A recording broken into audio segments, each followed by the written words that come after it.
Vous connaissez notre invité, le Dr Richard Béliveau, bonjour, titulaire de la chaire de prévention et de traitement du cancer à l'UQAM. Je retiens plusieurs éléments là, de ce qu'on vient de dire, parce que c'est toujours un peu paniquant. Quelqu'un qui reçoit un verdict ou une décision du médecin, vous avez un cancer, peu importe de quelle forme de cancer il s'agit, on voit toujours la lumière rouge.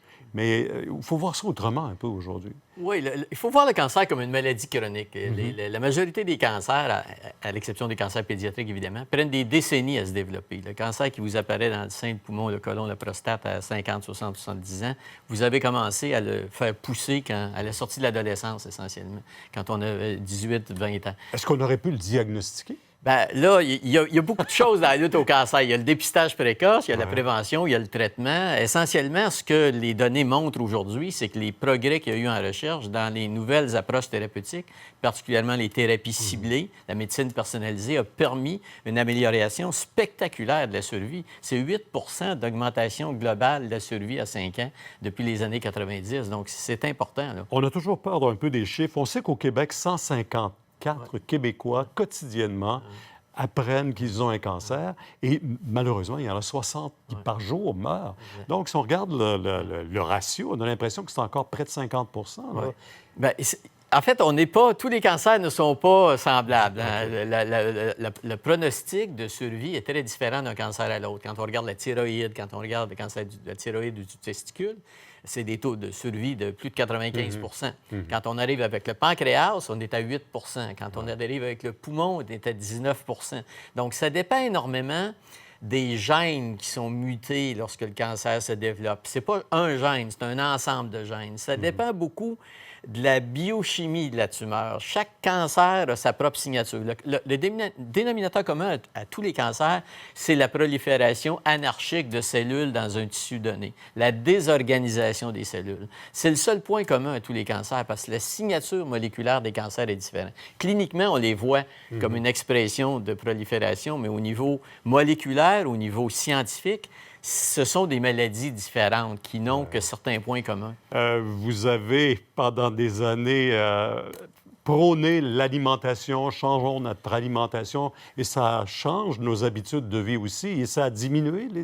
les risques? Ah bien, écoutez, les données sont claires. Le Center for Disease Control de l'Atlanta, qui est une des plus grandes agences de santé publique au monde, l'an dernier a émis un rapport à l'effet que la surcharge de poids était maintenant rendue à l'équivalent du tabac en impact sur l'augmentation des cas de cancer.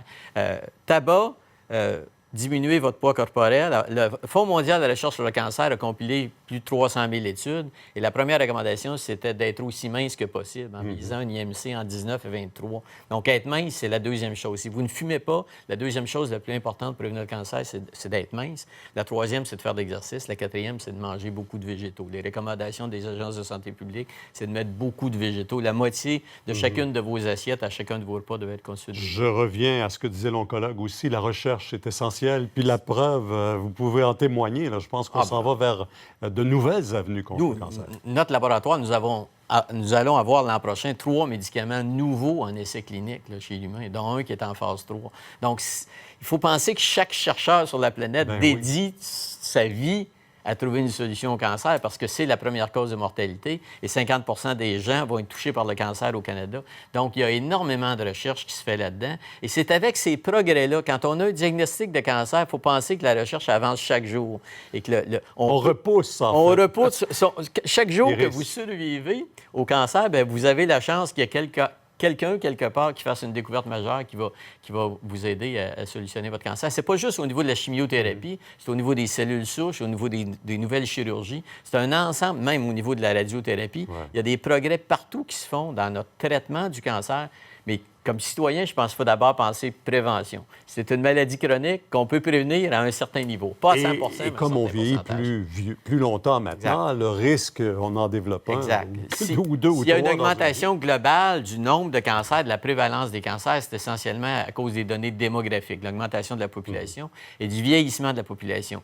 90 des cas de cancer, c'est en haut de 50 ans. Donc, c'est normal qu'il y ait une augmentation des taux de cancer. Ce qu'il faut penser, c'est en 18 ans, où vous commencez à avoir des cellules cancéreuses, puis 60 ans, où vous allez être diagnostiqué, vous avez une longue période où vous pouvez ralentir par votre hygiène de vie. Je vais vous demander un mot d'espoir en terminant. Ben oui, c'est ça. Je C'est pense vrai. que c'est une maladie qu'on peut prévenir à un certain niveau de pourcentage. Il faut juste se conscientiser à ça et poser les gestes concrets, ne pas fumer, être mince, bouger. Et c'est comme ça qu'on réduit notre probabilité de développer un cancer. Docteur Béliveau, merci.